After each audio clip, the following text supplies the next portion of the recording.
Hello kids, welcome back in my channel Vidya Niketan and I am Sunita Srivastava.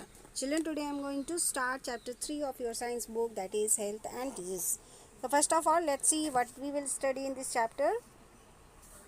We will study about why is food important, भोजन हमारे लिए क्यों महत्वपूर्ण है, keeping healthy, अपने आप को हम स्वस्थ कैसे रख सकते हैं या स्वस्थ रख रखाव का हम ध्यान कैसे रख सकते हैं, डिजीज़ यानी रोग क्या होते हैं, बीमारियां क्या होती हैं, माइक्रोब्स यानी सूक्ष्मजीवी क्या होते हैं और उनसे किस तरह से बीमारियां फैलती हैं और हम उन्हें कैसे रोक सकते हैं, इसके बारे में हम पढ़ेंगे इस चैप्टर में।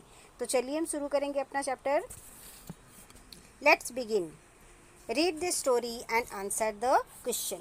Anna knows that it is very important to eat well and exercise well. अन्ना को बहुत अच्छी तरह से ये बात मालूम है कि हमें अच्छा भोजन भी करना चाहिए और हमें एक्सरसाइज भी करना चाहिए ताकि हम अपने आप को स्वस्थ रख सकें। She goes for a walk with her mother every Sunday morning. वो हमेशा हर रविवार को, हर संडे को अपनी मम्मा के साथ मॉर्निंग वॉक के लिए जाती है। See then eats an egg, 2 slice of bread and drink a glass of milk for breakfast. इसके बाद वो आकर एक अंडा, 2 स्लाइस ब्रेड की और 1 ग्लास दूध ब्रेकफास्ट में लेती है, यानी नाश्ते में लेती है। Today Anna had a tennis game with her friend. आज अन्ना का टेनिस गेम अपने दोस्तों के साथ है। They played all morning and then set down to eat their packed lunch. उन्होंने पूरी सुबह में ही उन्होंने गेम खेला, टेनिस खेली, उसके बाद लंच के लिए वे अपने अपने पैक्ड लंच को खोलकर बैठते हैं खाने के लिए। Allies lunch was a cup cake, sugar biscuit and potato chips. Ali के लंच बॉक्स में है कप केक, बिस्किट्स है, शुगर बिस्किट्स है। यहाँ देखिए जो यहाँ पे जो वर्ड हाईलाइटेड हैं उनको ध्यान रखिएगा क्योंकि उन्हीं से रिलेटेड क्वेश्चन हमारे नीचे आएंगे।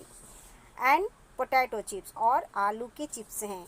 Neena carried rice, mix vegetable curry and a slice of cheese. Nina क्या क्या लाई है? नीना लेके आई है राइस और मिक्स वेजिटेबल करी लेकर आई है और साथ में चीज़ भी है उसके। Ravi's lunch was chicken nuggets, boiled carrot and a dip made of olive oil.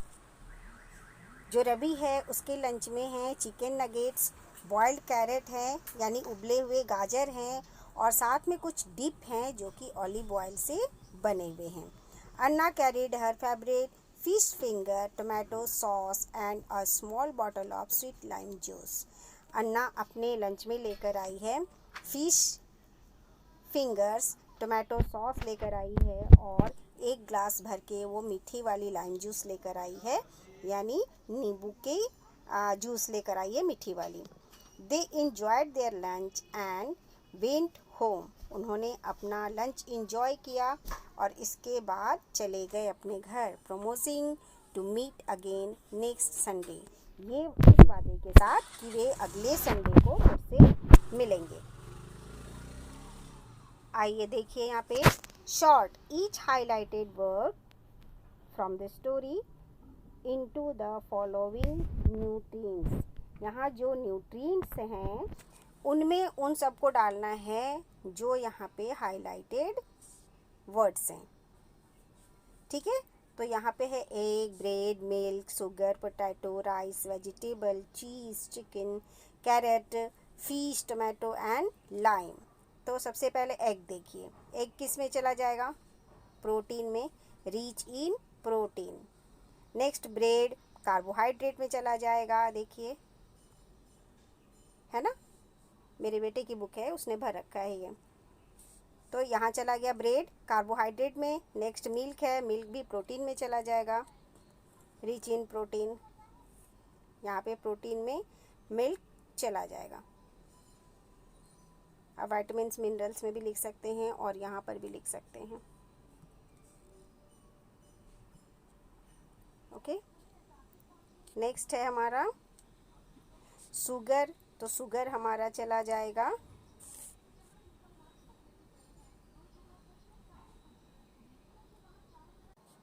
Carbohydrate में, लिख लीजिए आप शुगर को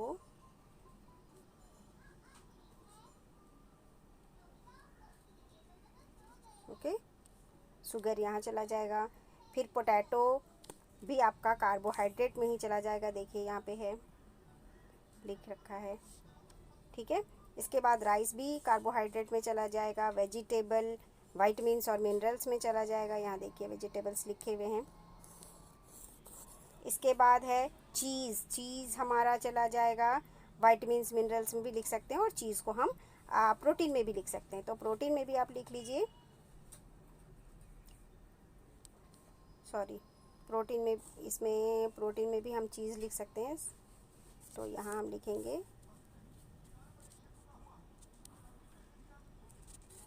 ओके। इसके बाद है, देखिए चीज़ तक हो गया था हमारा। चिकन भी हमारा प्रोटीन में ही चला जाएगा, तो ये लिख रखा है चिकन। इसके बाद बॉइल्ड कैरेट हमारा विटामिन्स और मिनरल्स में चला जाएगा, तो यहाँ देखिए यहाँ पे लिखा हुआ है, यहाँ कैरेट यहाँ पे लिखा हुआ है, यहाँ देखिए, ठीक है। नेक्स्ट हमारा है टोमेटो, देखिए टोमेटो और लाइम भी यहाँ विटामिन्स और मिनरल्स में लिखा हुआ है। तो इस तरह से देखिए ये हमने स्टोरी पढ़ी, और जो हाइलाइटेड वर्ड्स हैं उनमें कौन से न्यूट्रिएंट्स के अंडर आएंगे ये यहाँ पे फिल किया हुआ है, ओके। जो छूट गया था, ये मेरे बेटे की बुक है, उसने भरी हुई है, तो जो छूट गया था उसे मैंने इसको पूरा कर दिया है, तो आप भी भर लीजिए अपनी बुक में। Now why is food important? Food हमारे लिए क्यों बहुत महत्वपूर्ण है, क्यों बहुत ज़रूरी है? All living thing need food. Food make our body healthy and strong. हम सभी जीवित प्राणियों के लिए भोजन हमारी मुख्य आवश्यकता है, क्योंकि भोजन ही हमारे शरीर को, हमारी बॉडी को हेल्दी और स्ट्रॉन्ग बनाता है। It also gives us energy to do thing. इसी से हमें एनर्जी मिलती है कि हम अपने बाकी काम कर सकें, हम सभी काम कर सकें। We eat food such as rice, wheat, vegetable, fruit, milk and butter. हम बहुत से तरह के भोज्य पदार्थ खाते हैं, भोजन खाते हैं, जैसे कि चावल होते हैं, गेहूँ, सब्जियाँ, फल, दूध और बटर या घी। The different type of food that we eat make our body strong and healthy. जो इतने डिफरेंट तरह के जो फूड्स हम खाते हैं, उन्हीं की वजह से हमारा बॉडी स्ट्रॉन्ग बनता है, मजबूत बनता है और हेल्दी यानी कि स्वस्थ बनता है। The substance present in the food that make us strong, healthy and gives us energy are called nutrients. तो जो सब्सटेंस इन फूड्स में पाए जाते हैं, उन्हीं की वजह से हमारा जो बॉडी है, हमारा जो शरीर है, वो मजबूत बनता है, हेल्दी बनता है, और उसी की वजह से हमें एनर्जी मिलती है। तो ये सब्सटेंस क्या कहे जाते हैं? इन सब्सटेंस को न्यूट्रिएंट्स कहा जाता है, यानी पोषक तत्व कहा जाता है। चलिए हम पढ़ेंगे कीपिंग हेल्दी। हम अपने आप को स्वस्थ कैसे रख सकते हैं? Keeping healthy is an important aspect of life. जो हमें अपनी शरीर को स्वस्थ रखना, हमें अपने आप को स्वस्थ रखना, ये हमारी ज़िंदगी का एक आवश्यक पहलू भी है कि हम अपने आप को स्वस्थ रखें। A balance diet, adequate exercise and rest help to keep our body healthy. सबसे पहले तो हमारा जो भोजन है वो बैलेंस डाइट होना चाहिए। इसके बाद एडिक्वेट एक्सरसाइज का मतलब होता है पर्याप्त एक्सरसाइज, यानी कसरत हमें करनी चाहिए। एंड रेस्ट, और साथ ही हमें आराम भी मिलना चाहिए, आराम भी करना चाहिए, और तभी हम अपनी बॉडी को हेल्दी रख पाएंगे। तो बैलेंस डाइट क्या होता है? तो सबसे पहले हम जानेंगे कि बैलेंस डाइट क्या होता है। We have learned earlier that the food we eat is called our diet. तो बहुत पहले पिछली कक्षा में आपने पढ़ लिया था कि जो भी भोजन हम करते हैं उसे हम क्या कहते हैं? डाइट कहते हैं या आहार कहते हैं। A diet that contains sufficient amount of all the nutrients as well as enough water and dietary fiber is called a balanced diet.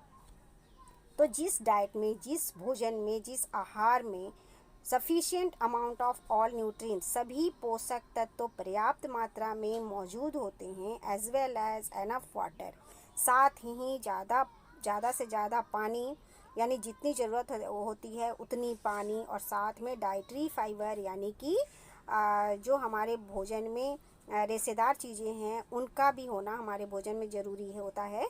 तो ये सब मिलाकर हमारा जो भोजन होता है वो तब कहा जाता है बैलेंस डाइट या संतुलित आहार। तो हमारे भोजन में कौन कौन सी चीज़ें होनी चाहिए?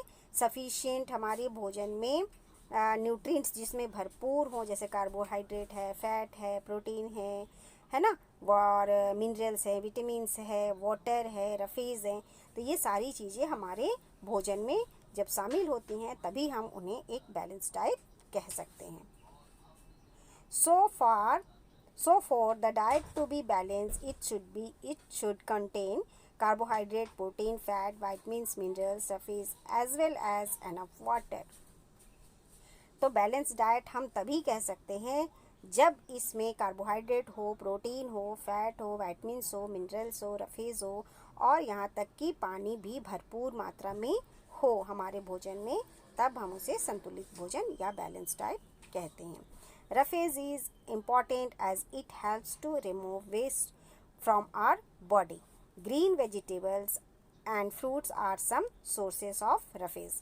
रफीज़ यानी कि जो रुक्षांश होते हैं, जो रेसे वाली चीज़ें होती हैं हमारे भोजन में, वो हमारे डाइजेशन में बहुत हेल्प करते हैं और उसी की वजह से जो हमारे बॉडी का वेस्ट होता है, वेस्टेज होते हैं जो हमारी बॉडी से बाहर निकलते हैं, उन्हें बाहर निकलने में वो मदद करते हैं। तो जो ये रेसेदार चीज़ें हैं वे हमें ग्रीन वेजिटेबल्स से, फ्रूट से, उनके जो छिलके होते हैं उनकी वजह से, या साग वगैरह जो हम खाते हैं उनकी वजह से ये हमें मिलते हैं। तो ये जो रफीज़ हैं ये बहुत इम्पॉर्टेंट हैं हमारी बॉडी के लिए। क्यों? क्योंकि इन्हीं की वजह से हमारी बॉडी के जो वेस्टेज हैं वो रिमूव होते हैं या हमारे शरीर से बाहर निकलते हैं।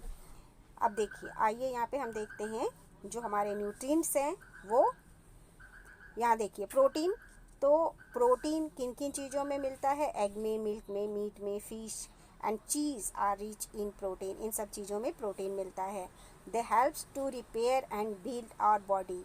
ये हमारी बॉडी को रिपेयर करने में और उन्हें बनाए रखने में महत्वपूर्ण योगदान देता है। यहाँ पे देखिए कार्बोहाइड्रेट है, और कार्बोहाइड्रेट किन चीज़ों में पाया जाता है? राइस में, ब्रेड में, प्रोटीन में, सेरेल्स यानी कि अनाजों में, शुगर यानी चीनी में, कॉर्न यानी मक्के में, आर रिच इन कार्बोहाइड्रेट। ये सारी चीज़ें कार्बोहाइड्रेट रिच होते हैं। They provide instant energy to the body. ये हमारी बॉडी को इंस्टेंट एनर्जी यानी तुरंत ऊर्जा देते हैं। इसके बाद देखिए विटामिन्स और मिनरल्स हैं। Fruit, vegetables, milk and egg are rich in protein and vitamins. जितने भी फ्रूट्स होते हैं और जितने भी वेजिटेबल्स होते हैं, साथ ही मिल्क और एग, ये सभी प्रोटीन रिच फूड होते हैं। और इनसे क्या मिलता है हमारी बॉडी को? They help our body fight disease and protect us from falling sick. इससे हमारी बॉडी को एक ताकत मिलती है जिससे हमारा बॉडी डिजीज़ से लड़ने में सक्षम हो पाता है। यानी हमारी बॉडी को ताकत मिलती है कि वो रोगों से हमें बचा सके और हम बीमार ना पड़ें। इसके बाद देखिए वाटर है। Water is plays an important role in digestion of food. भोजन के पचने में पानी का एक बहुत ही महत्वपूर्ण योगदान होता है, क्योंकि जो हमारी बॉडी में जितनी भी चीज़ें हैं वो मैक्सिमम चीज़ें क्या होती हैं? लिक्विड होती हैं। तो पानी उन सभी न्यूट्रिएंट्स के साथ बहुत अच्छी तरह से घुल मिल जाता है और इसके बाद हमारी बॉडी में सभी न्यूट्रिएंट्स का ट्रांसपोर्टेशन बहुत ही ईजिली हो पाता है। एक्सीडेशन एंड ट्रांसपोर्टेशन, ठीक है। एक्सीडेशन में भी पानी बहुत हेल्प करता है। एक्सीडेशन का मतलब क्या होता है? उत्सर्जन, यानी हमारी बॉडी से जो वेस्टेज हैं उनको बाहर निकालना। तो जो स्वेट के रूप में और जो यूरिन यानी पेशाब के रूप में हमारे शरीर से बाहर निकलता है, उसके लिए भी जो वाटर है वो बहुत ही उसका जो रोल है वो बहुत इम्पॉर्टेंट होता है। आपने देखा होगा पसीना हमारा पानी के रूप में ही निकलता है, यूरिन भी पानी के रूप में निकलता है। तो इस तरह से पानी उन वेस्टेज को, उन जो केमिकल्स होते हैं, हार्मफुल केमिकल्स जो होते हैं, उन सबको बाहर निकालने में पानी मदद करता है हमारी बॉडी को। एंड ट्रांसपोर्टेशन, और हमारी बॉडी में जो जितने भी न्यूट्रिएंट्स हैं उन सबको बॉडी में, पूरी बॉडी में ट्रांसपोर्ट भी यही करता है और उसमें ये हमारी बॉडी का साथ देता है। तो इस तरह से देखिए आप कि जो वाटर है उसका बहुत ही इम्पॉर्टेंट रोल होता है हमारी बॉडी में, ठीक है। चलिए नेक्स्ट हम पढ़ेंगे fat. Ghee, butter and oil found in seeds are rich in fats. तो जो देखिए फैट में आ जाता है हमारा घी और बटर, तो ये एनिमल प्रोडक्ट है और हमें ये दूध से मिल जाता है। And oil found in seeds are rich in fats, और हमें ऑयल मिलता है उन बीजों से जो ऑयल रिच होते हैं, यानी जो ऑयल सीड्स होते हैं उनसे हमें ये ऑयल मिलते हैं। जैसे कि सरसों के दाने हैं, मूंगफली के हैं, सोयाबीन के हैं, तो इन सभी दानों से हमें क्या मिल जाता है, ऑयल मिलता है। They also provide energy to the body, ये भी हमारी बॉडी को एनर्जी देते हैं। Fats are the stored form of energy, fats हमारी बॉडी के अंदर स्टोर्ड रूप में रहते हैं, जो कि समय पड़ने पर हमें एनर्जी देते हैं। कभी मान लीजिए जैसे आपने फास्ट रखा है या आप बहुत देर तक खाना नहीं खा पाते हैं, तब भी आपकी बॉडी को एनर्जी चाहिए होता है, तो वो जो एनर्जी हमारी बॉडी को मिलता है वो फैट ही प्रोवाइड करता है। नेक्स्ट चलिए, लेट्स ट्राई दिस। अब यहाँ देखिए है my tiffin box, complete the sentence given below. तो इसमें आप अपनी मर्जी से भर सकते हैं। यहाँ पे देखिए मेरे बेटे ने भर रखा है my tiffin contains rajma and चावल, तो आप इसमें कुछ भी भर सकते हैं, रोटी सब्जी भर सकते हैं, ब्रेड बटर भर सकते हैं, तो आपकी पसंद का कोई भी जो आप टिफ़िन में ले जाते हैं वो भरिए। The food is rich in, अब उनमें क्या क्या चीज़ें वो रिच, किन किन चीज़ों में रिच हैं। जैसे इसने राजमा चावल भरा है तो राजमा में प्रोटीन हो गया, और चावल जो बने हैं या जो राजमा बना है उनमें फ़ैट भी होंगे, ऑयल भी होंगे, तो इसलिए फ़ैट भी लिख रखा है। और चावल में कार्बोहाइड्रेट होते हैं, तो देखिए यहाँ पे कार्बोहाइड्रेट भी लिखा हुआ है। To make its complete balance diet my mother can add, तो यहाँ पे सैलेड कर देते हैं तो क्या हो जाएगा, या आप फ्रूट्स भी लिख सकते हैं, ठीक है, फ्रूट्स लिख दीजिए यहाँ पे, फ्रूट्स टू माई टिफ़िन। और इसको कंप्लीट बैलेंस डाइट बनाने के लिए राजमा हो गया, चावल हो गया, तो इनमें प्रोटीन भी हो गई, फैट भी हो गई, कार्बोहाइड्रेट भी हो गया, और अगर आप फ्रूट इसमें ऐड कर देते हैं तो आपका वाइटामिन और मिनरल्स भी पूरा हो जाता है। टू माई टिफ़िन हो गया ये। I will also drink enough water and consume fibrous food.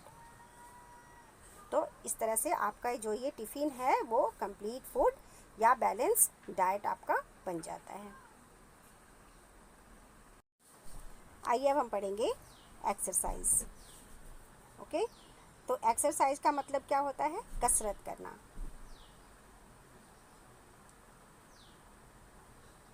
जो कि आप में से मैक्सिमम बच्चे करते भी होंगे घर पर, है ना, और आपके मम्मी पापा भी करते होंगे।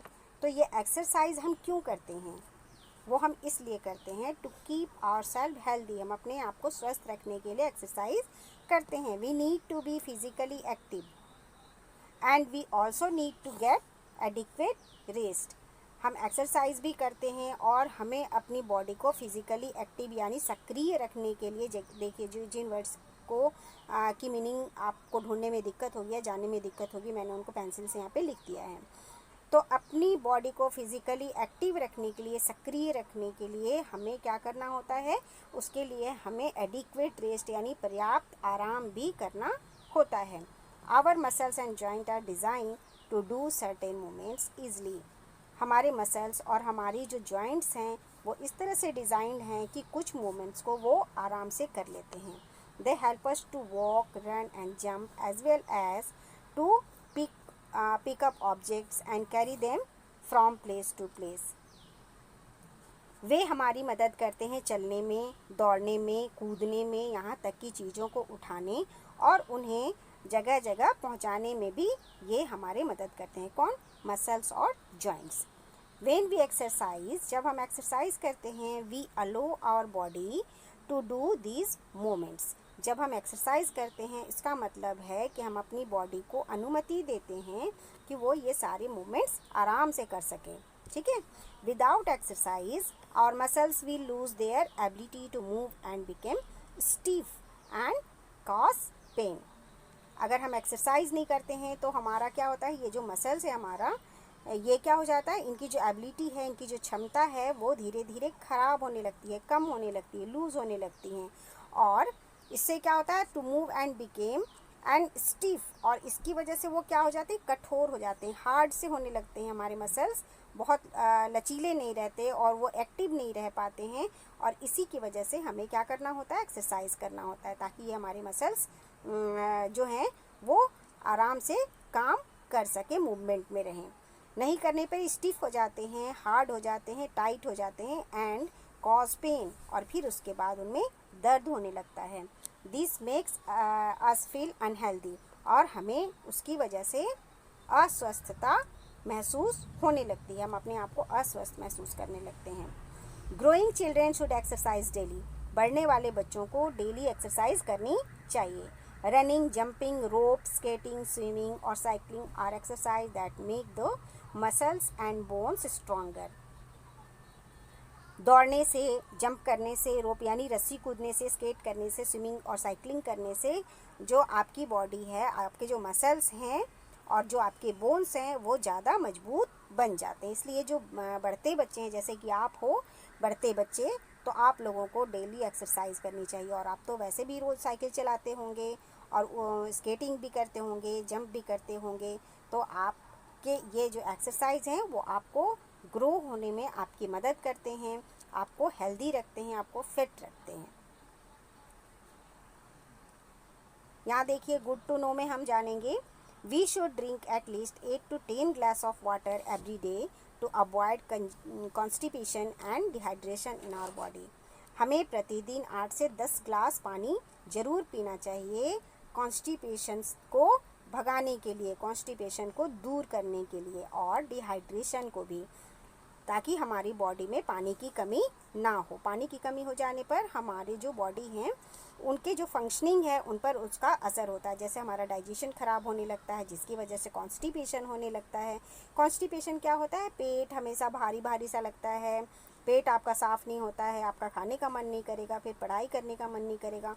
तो इसलिए आपको 8 to 10 glass of water daily पीनी ही चाहिए। इसके बाद आइए हम पढ़ेंगे रेस्ट यानी कि आराम।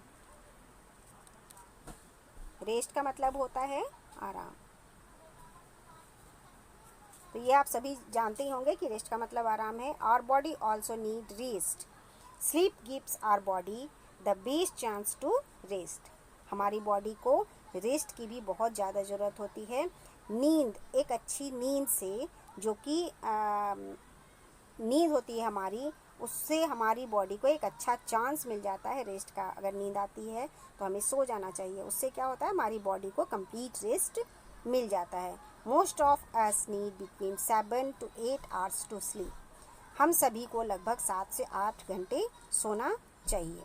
टू लिटिल और too much sleep is unhealthy. ज़रूरत से ज़्यादा सोना और ज़रूरत से कम सोना दोनों ही हमें अस्वस्थ बनाता है। इसके बाद हम पढ़ेंगे डिजीज़ यानी कि बीमारी। Disease is a condition of the body where a small or a large part of our body become unhealthy.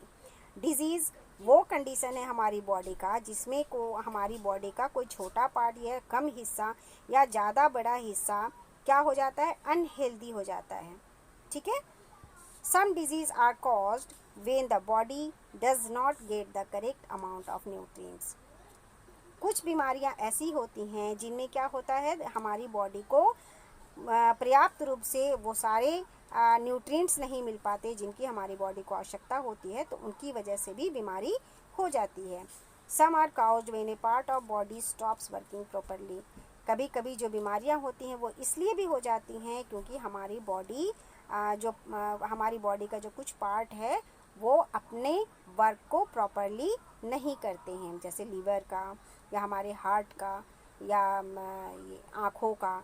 कोई जो हमारी बॉडी का पार्ट है वो अच्छी तरह से फंक्शनिंग अगर नहीं करता है तो उसकी वजह से भी बीमारी हो जाती है। While some disease are cause by harmful germs. और कुछ बीमारियां ऐसी भी होती हैं जो हार्मफुल जर्म्स की वजह से होती हैं।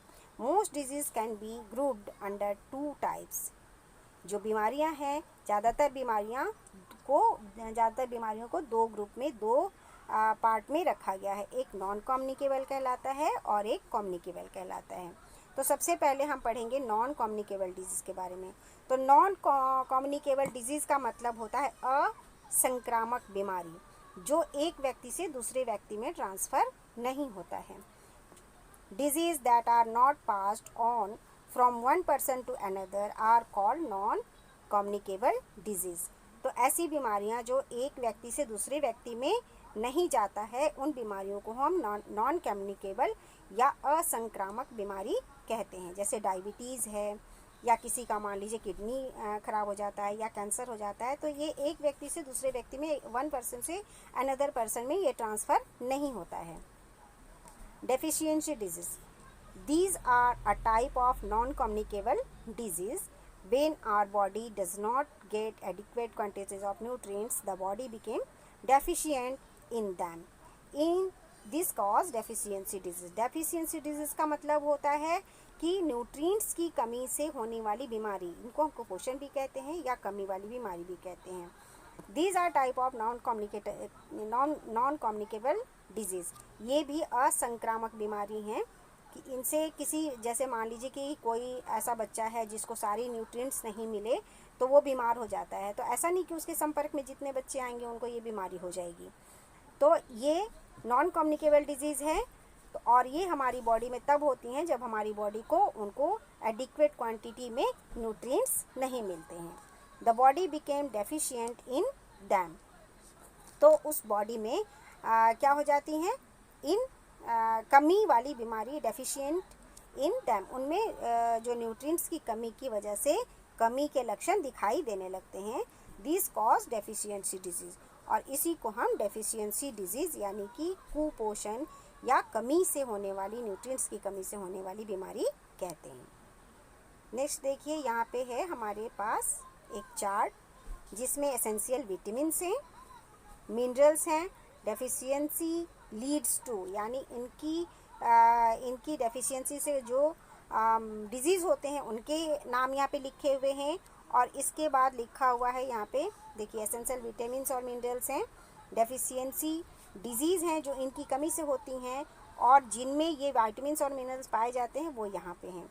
तो चलिए हम एक एक करके बारी बारी से देखेंगे। तो सबसे पहले हमारे पास है विटामिन ए। विटामिन ए की कमी से हमारे नाइट ब्लाइंडनेस हो जाता है, जिसमें क्या होता है, पुअर विज़न इन डीम लाइट, कम रोशनी में हमें साफ साफ दिखाई नहीं देता, स्पष्ट दिखाई नहीं देता। और ये विटामिन ए जो है वो किन में मिलता है, मिल्क में, एग में, स्पिनच में, कैरेट में और पपाया में, और सभी येलो फ्रूट्स में भी पाया जाता है विटामिन ए।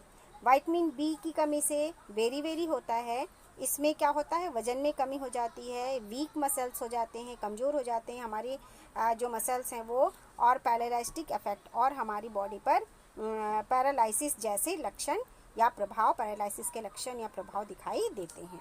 ये विटामिन बी मिल्क में और सीरियल्स यानी कि सभी अनाजों में पाया जाता है। इसके बाद है विटामिन सी, इसकी कमी से स्कर्वी होता है, इसमें क्या हो जाता है, ब्लीडिंग गम्स यानी कि मसूड़ों से खून आने लगते हैं, स्वॉलन जॉइंट्स पे स्वॉलिंग हो जाती है, cuts take a longer time to heal, अगर कहीं कट हो जाते हैं आपकी बॉडी में, कहीं किसी मान लीजिए चाकू से कट जाता है या कहीं चोट लग जाती है आपकी, तो इस घाव को भरने में काफ़ी टाइम लग जाता है, तो वो विटामिन सी की कमी से होता है।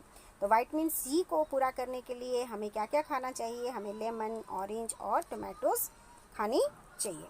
विटामिन डी को देखिए, विटामिन डी की कमी से रिकेट्स होते हैं, और इसकी कमी से होने वाली बीमारी जो है उनमें ये डिफॉर्म्ड एंड सॉफ्ट बोन्स, जो हमारी हड्डियां हैं वो डिफॉर्म्ड यानी कि विकृत हो जाती हैं, टेढ़ी मेढ़ी हो जाती हैं, और क्या होता है, हमारी हड्डियां सॉफ्ट हो जाती हैं यानी लचीली हो जाती हैं, कमज़ोर पड़ने लगती हैं। डिकेइंग टीथ, हमारे दांत खराब होने लग जाते हैं। और ये किन किन चीज़ों में पाया जाता है, विटामिन डी पाया जाता है, देखिए फिश में, एग में, मिल्क में, और एक्सपोजर टू सनलाइट, और धूप की रोशनी में भी, अगर आप धूप की रोशनी में बैठते हैं तो आपको विटामिन डी मिल जाता है। इसके बाद हम पढ़ेंगे विटामिन ई के बारे में। अर्ली एजिंग का मतलब होता है जल्दी बढ़ना या जल्दी बुढ़ापा के लक्षण दिखने लगना। Wrinkles on the face and body, आपकी बॉडी पे और या फेस पे, या जिनमें विटामिन ई की कमी होती है उनकी बॉडी या फेस पे झुर्रियाँ सी दिखाई देने लगती हैं। रिंकल्स का मतलब क्या होता है, झुर्रियाँ। ये विटामिन ई हमें मिल्क से मिल जाता है और फिश से भी मिल जाता है। तो जो बच्चे डेली मिल्क पीते हैं उनको किसी भी विटामिन की या किसी भी मिनरल्स की कमी नहीं होती है। इसलिए मम्मा जब दूध देती हैं तो आपको ज़रूर पीनी चाहिए दूध। इसके बाद नेक्स्ट है आयरन। आयरन की कमी से होने वाली बीमारी को हम एनीमिया कहते हैं। इसमें हेडेक होने लगता है, डार्क पैसेज अंडर आइज, आँखों के नीचे कालापन बढ़ने लगता है और वीकनेस यानी कमजोरी फील होने लगती हैं। और किन में आयरन होता है? रेजिन्स में यानी किशमिश में, एप्पल में और फिश में बड़े आराम से आयरन मिल जाता है। इसके साथ ही स्पिनच में भी बहुत अच्छा आयरन मिलता है। इसके बाद हम पढ़ेंगे कैल्शियम के बारे में। कैल्शियम की कमी से होने वाली बीमारी को हम रिकेट्स कहते हैं। इसमें वीक बोन्स हो जाते हैं यानी कमज़ोर पड़ जाती हैं हमारी हड्डियाँ। Teeth prone to cracking, teeth जो हमारी हैं उनमें क्रेक होने लगता है, टूटने लग जाते हैं, ये बीच से क्रैक होने लग जाते हैं। स्टंटेड ग्रोथ, और जो हमारा विकास है वो जो बच्चों का जो विकास है वो क्या हो जाता है? स्लो हो जाता है, धीरे हो जाता है, कम होने लगता है। ठीक है, तो कैल्शियम हमें किन किन चीज़ों में मिल जाता है? हमें मिल्क से मिल जाता है, डेयरी प्रोडक्ट्स यानी दूध वाले जितने प्रोडक्ट्स हैं, पनीर है, बटर है, घी है, इन सभी चीज़ों में कैल्शियम यानी सभी मिल्क प्रोडक्ट में कैल्शियम पाया जाता है। नेक्स्ट है आयोडीन। तो ये देखिए आयोडीन, ये आयोडीन की कमी से ग्वाइटर बीमारी हो जाती है। यहाँ देखिए ये ग्वाइटर है, तो क्या हो जाता है? स्वेलिंग ऑफ थायराइड ग्लैंड, ये थायराइड ग्लैंड यहाँ पे होता है हमारा, तो इनमें स्वेलिंग हो जाती है। नियर द थ्रोट, थ्रोट के पास जो हमारा थायराइड ग्लैंड होता है इसमें स्वेलिंग हो जाती है इन एडल्ट, बड़ों में। स्टंटेड ग्रोथ, हमारा विकास रुक जाता है।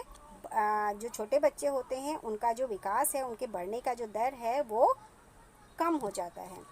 तो आयोडीन हमें किन किन चीज़ों में मिल जाता है? सी फूड में मिल जाता है, यानी समुद्र से मिलने वाली चीज़ों में आयोडीन बड़े अच्छे से मिल जाता है। इसके बाद हमारा जो नमक है उसमें भी आयोडाइज जो सॉल्ट होता है उससे भी हमें आयोडीन मिल जाता है।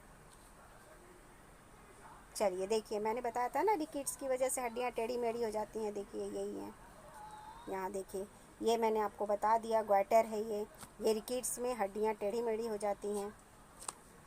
और इसके बारे में अभी आपको नीचे पढ़ाऊंगी। Lifestyle disease, lifestyle disease का मतलब होता है जीवन शैली से संबंधित बीमारियाँ।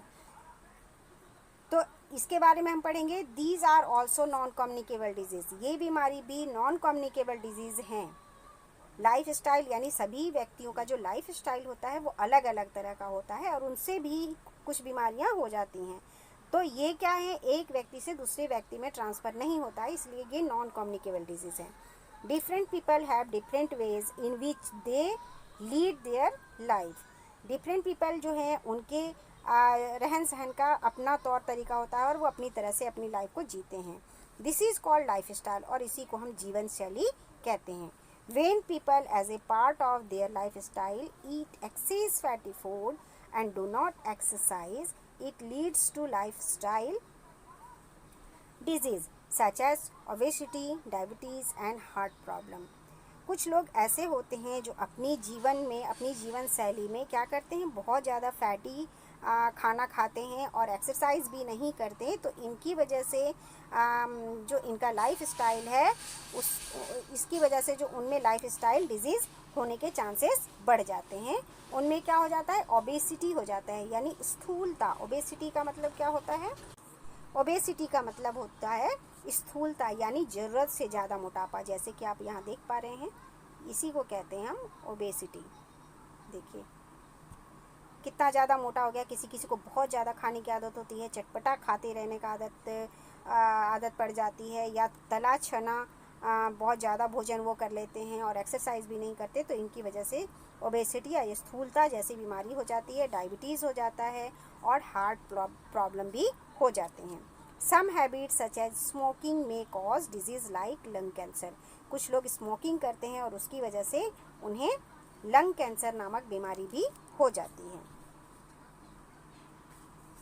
इसके बाद हम पढ़ेंगे कम्युनिकेबल डिजीज़। कम्युनिकेबल डिजीज़ क्या होते हैं?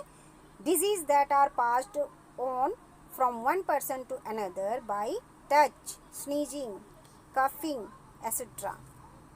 जो बीमारियाँ एक व्यक्ति से दूसरे व्यक्ति में ट्रांसफ़र हो जाते हैं टचिंग की वजह से, यानी छूने की वजह से, छींकने की वजह से, खांसने की वजह से, तो इन बीमारियों को हम कम्युनिकेबल डिजीज़ या संक्रामक बीमारी कहते हैं। ठीक है। Some communicable disease are measles, chicken pox, tuberculosis and common cold. कुछ कम्युनिकेबल डिजीज़ होते हैं, मीज़ल्स यानी कि खसरा, चिकन पॉक्स यानी चेचक, ट्यूबरक्लोसिस यानी टीबी और कॉमन कोल्ड जो सामान्य सर्दी खांसी होती हैं। These diseases are caused by harmful microbes. ये जो बीमारियां हैं ये हार्मफुल या नुकसान पहुंचाने वाली माइक्रोब्स यानी कि सूक्ष्म जीवों की वजह से होते हैं। Microbes are organism that are small that we can not see them. Microbes जो होते हैं वो बहुत ही छोटे ऑर्गेनिज्म होते हैं, बहुत ही छोटे जीव होते हैं जिन्हें हम खुली आंखों से नहीं देख पाते हैं। We need special instrument called microscope to see them. हमें उनको देखने के लिए एक इंस्ट्रूमेंट की आवश्यकता होती है जिसको हम माइक्रोस्कोप कहते हैं। Harmful microbes are called germs. जो हार्मफुल माइक्रोब्स होते हैं, हानिकारक जो माइक्रोब्स होते हैं, उन्हें हम जर्म्स कहते हैं। Different germs cause different disease. तो डिफरेंट जर्म्स जो होते हैं वो डिफरेंट डिजीज़ को पैदा करते हैं। यहाँ देखिए माइक्रोब्स यानी जीवाणु या रोगाणु या जर्म्स भी इनको हम कहते हैं। ये छोटे छोटे जीव होते हैं और इन्हें हम अपनी आंखों से नहीं देख सकते। तो सबसे पहले देखिए बैक्टीरिया के बारे में। Bacteria cause diseases such as typhoid, cholera and tuberculosis. तो ये बैक्टीरिया है देखिए, और इनकी वजह से बीमारियां जो होती हैं वो टाइफाइड है, कॉलरा है और ट्यूबरक्लोसिस बीमारियां बैक्टीरिया की वजह से होती हैं। नेक्स्ट है देखिए वायरस, और वायरस की वजह से जो बीमारियां होती है diseases such as polio, measles, common cold and chicken pox. तो ये हमारा वायरस की वजह से होता है। नेक्स्ट देखिए हमारा है प्रोटोजोआ, और प्रोटोजोआ की वजह से होने वाली जो बीमारियां हैं, protozoa cause disease such as malaria, filariasis and dysentery. तो ये बीमारियां देखिए प्रोटोजोआ की वजह से होता है। इसके बाद है फंजाई। इनकी वजह से जो बीमारियां होती हैं, fungi cause disease such as athlete's foot and ringworm. तो फंजाई की वजह से जो बीमारियां होते हैं उन्हें एथलीट फूट और रिंगवॉर्म कहते हैं। ये एथलीट फूट जो किसी किसी के पैर बहुत ज़्यादा भारी हो जाते हैं, मोटे हो जाते हैं, वो होता है एथलीट फूट। और जो रिंगवॉर्म यानी कभी कभी स्किन में गोल से चकते चकते से बनने लगते हैं, तो इनको हम रिंगवॉर्म कहते हैं। चलिए नेक्स्ट हम पढ़ेंगे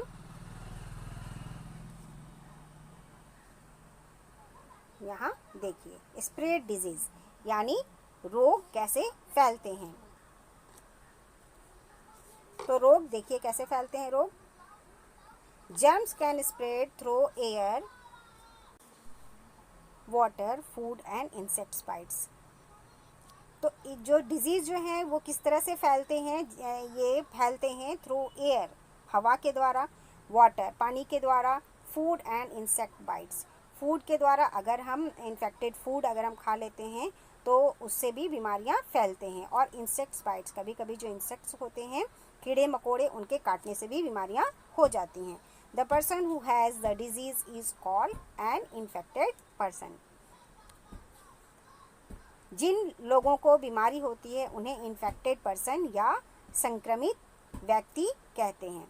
the germ of common cold and measles are passed from an infected person through the air by coughing और स्नीजिंग। कॉमन कोल्ड के जो जर्म्स हैं और जो मीज़ल्स के हैं वो पास होते हैं यानी जाते हैं एक व्यक्ति से दूसरे इन्फेक्टेड जो पर्सन होते हैं उनका जो उनसे जो जर्म्स हैं वो किस तरह फैलते हैं, एक व्यक्ति से दूसरे व्यक्ति में वो हवा के द्वारा या उनके छींकने या खांसने के द्वारा फैलते हैं। नेक्स्ट देखिए cholera and typhoid spread through unclean food and water. Cholera और टाइफाइड जो बीमारी हैं वो हमारे दूषित भोजन की वजह से या गंदे भोजन की वजह से और गंदे पानी की वजह से फैलता है। Insect sometime pass on harmful germ by biting humans. कभी कभी जो इंसेक्ट्स हैं उनके काटने से भी हार्मफुल जो जर्म्स होते हैं वो ह्यूमंस की बॉडी के अंदर चले जाते हैं और इस तरह से पर्सन बीमार हो जाता है और इन्फेक्टेड हो जाता है। The bite of female anopheles mosquito can spread the germ of malaria. जो मादा एनोफिल मच्छर होती हैं, फीमेल एनोफिल जो मॉस्किटो होती हैं, उनके काटने की वजह से मलेरिया जैसी बीमारी फैल जाती हैं। इसके बाद एडीज़ मॉस्किटो स्प्रेड्स डेंगू। जो एडीज़ मच्छर होते हैं उनके काटने से डेंगू जैसी बीमारी हो जाती हैं। तो आप बहुत अच्छी तरह से मलेरिया और डेंगू को जानते होंगे, ये मच्छरों के काटने से होते हैं। तो मलेरिया जो होता है वो फीमेल एनोफिल के काटने से होता है और जो डेंगू होता है वो एडीज़ मॉस्किटो के काटने से होता है। तो ये दोनों नाम आप याद रखिएगा क्योंकि ये पेपर में आते हैं। नेक्स्ट चलिए हम पढ़ेंगे प्रिवेंशन ऑफ डिजीज़, यानी रोगों से रोकथाम, रोगों की रोकथाम या रोगों से हम अपने आप को कैसे बचा सकते हैं, प्रिवेंशन सुरक्षित कैसे रख सकते हैं। We can prevent and control diseases by keeping our surroundings clean. हम इन बीमारियों को या इन बीमारियों के फैलने को रोक सकते हैं। कैसे रोक सकते हैं? अपनी सराउंडिंग्स को, अपनी चारों ओर की सफाई रखकर, सो that germs do not grow and spread around us, ताकि इस तरह के जो जर्म्स हैं वो पैदा ही ना हो हमारे आसपास और हमें ये बीमार भी ना करें। We must cover our nose when we sneeze so that germs are not spread to other. जब भी हम we must cover our nose, हमें अपने नाकों को ढक लेना, हमें अपने नाक को ढक लेना चाहिए। जब हम छींकते हैं या खांसते हैं तो हमें मुंह ढक लेना चाहिए ताकि जो जर्म्स हैं वो ना फैलें। Eating fresh food and drinking clean water keep disease away. हमेशा स्वच्छ भोजन करने से और स्वच्छ जल यानी पानी पीने से हम हमेशा बीमारियों से दूर रहते हैं। We can also control the spread of diseases by keeping infected person away from healthy person till they are well again. हमें हमेशा क्या करना चाहिए? जो इन्फेक्टेड पर्सन है उनसे थोड़ी दूरी बना के रखना चाहिए जब तक कि वो ठीक पूरी तरह से ना हो जाए। अगर कोई मान लीजिए इन्फेक्टेड हो जाता है तो उनसे हमें थोड़ी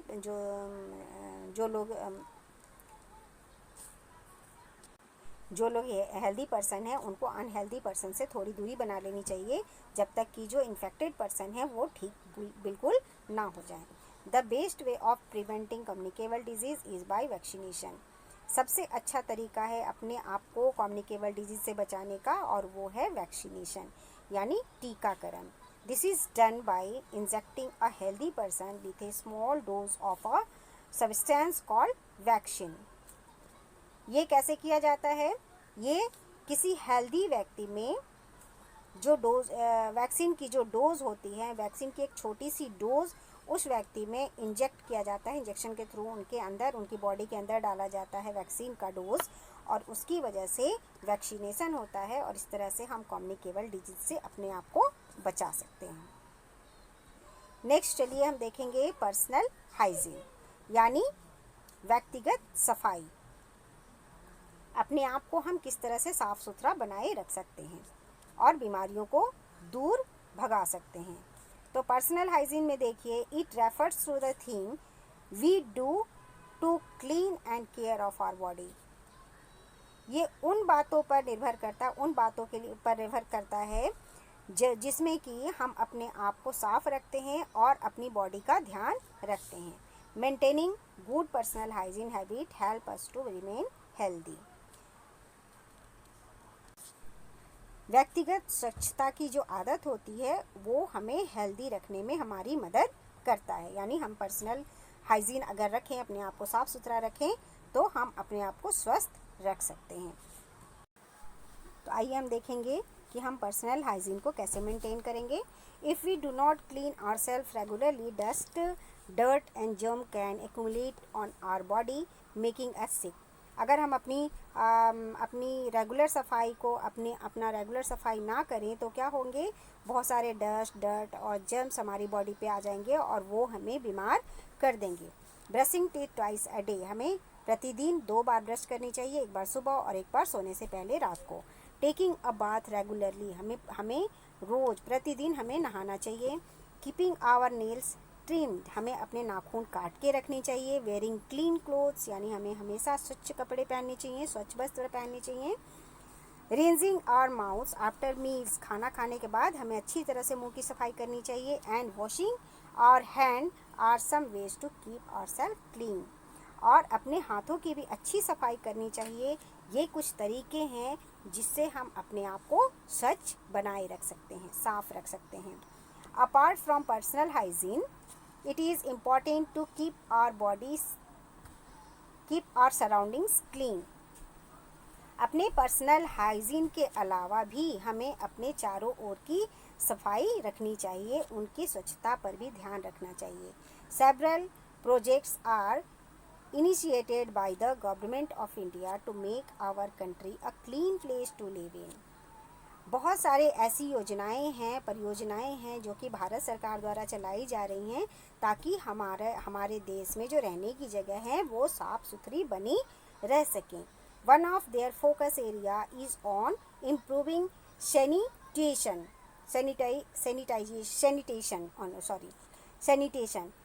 फैसिलिटी।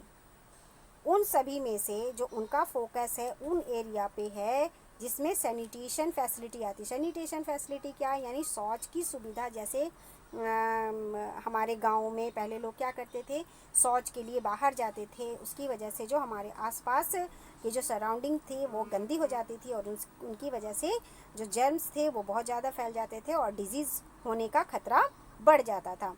तो हमारी जो भारत सरकार है उनका ध्यान सबसे ज़्यादा इसी सैनिटेशन पे है। स्वच्छता अभियान जो चलाया गया है वो इसीलिए चलाया गया है ताकि अब देखिए गाँवों में भी और शहरों में भी या कई अन्य जगहों पर भी जहाँ लोग ज़्यादा होते हैं उन जगहों पर भी अब जगह जगह शौचालय बन गए हैं, जिसकी वजह से लोग अब बाहर शौच करने नहीं जाते और इस तरह से हमारे आसपास की स्वच्छता बरकरार है। which will prevent the spread of various disease, और इसकी वजह से बहुत सारे डिजीज़ से बचाव हो जाता है। तो देखिए ये है हमारा चैप्टर यहाँ पे ख़त्म हो चुका। आप अपना ध्यान रखिए, घर पे रहिए और अपनी पढ़ाई रेगुलर जारी रखिए। थैंक यू बच्चों, एंड बाय बच्चों, एंड टेक केयर।